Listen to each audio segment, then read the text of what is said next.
Hello students, তোমাদের সকলকে স্বাগত। আজকে তোমাদের ক্লাস 8-এর রায় ও মার্টিন প্রশ্নবিচিত্রার ইতিহাসের মডেল সেট 5 করে দেখাবো। তো চলো শুরু করা যাক। প্রশ্নটি হয়েছে Bankura Christian collegiate school and Malda জিলা স্কুল থেকে।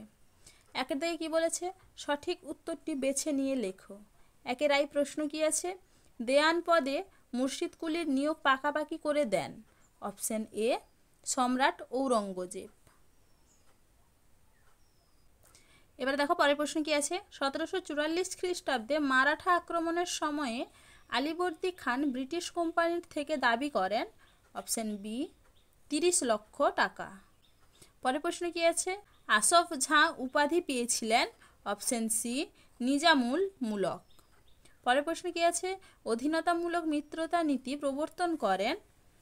Option D Lord Wellesley. পরের প্রশ্ন কি আছে, হিন্দু কলেজ প্রতিষ্ঠা করেছিলেন।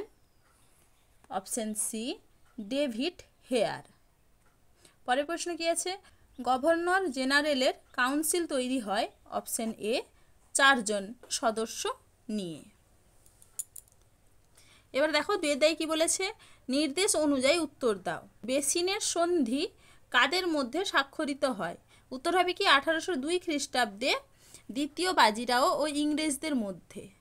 1802 খ্রিস্টাব্দে দ্বিতীয় বাজিরাও ও ইংরেজদের মধ্যে। পরের প্রশ্ন কি আছে, বাংলার প্রথম স্বাধীন নবাব কে ছিলেন? উত্তর হবে কি মুর্শিদ কুলি খান। পরের প্রশ্ন কি আছে, ড্যাশ সালে রেগুলেটিং অ্যাক্ট চালু হয়েছিল? উত্তর দেখো 1773 সালে। পরের প্রশ্ন কি আছে, সত্য মিথ্যা যাচাই করতে বলেছে এটা। প্রশ্ন কি, 1823 খ্রিস্টাব্দে রাজা রামমোহন রায় লর্ড আমহার্স্টকে চিঠি লিখে সংস্কৃত শিক্ষার বিরোধিতা করেছিলেন। উত্তর হবে কি সত্য। এবার চলো দেখে নিই তিনের দাগে কি আছে, নিচের যে কোনো দুটি প্রশ্নের উত্তর দাও। 1765 খ্রিস্টাব্দে এলাহাবাদের দুটি চুক্তি কি কি?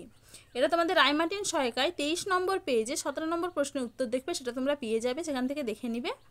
পরের প্রশ্ন কি আছে, আলীনগরের সন্ধির ফল কি হয়েছিল? এটা তোমাদের রায় মার্টিন সহায়িকায় 37 নম্বর পেজে 33 নম্বর প্রশ্নের উত্তর দেখবে, সেখানে তোমরা পেয়ে যাবে, সেখান থেকে দেখে নিবে তোমরা।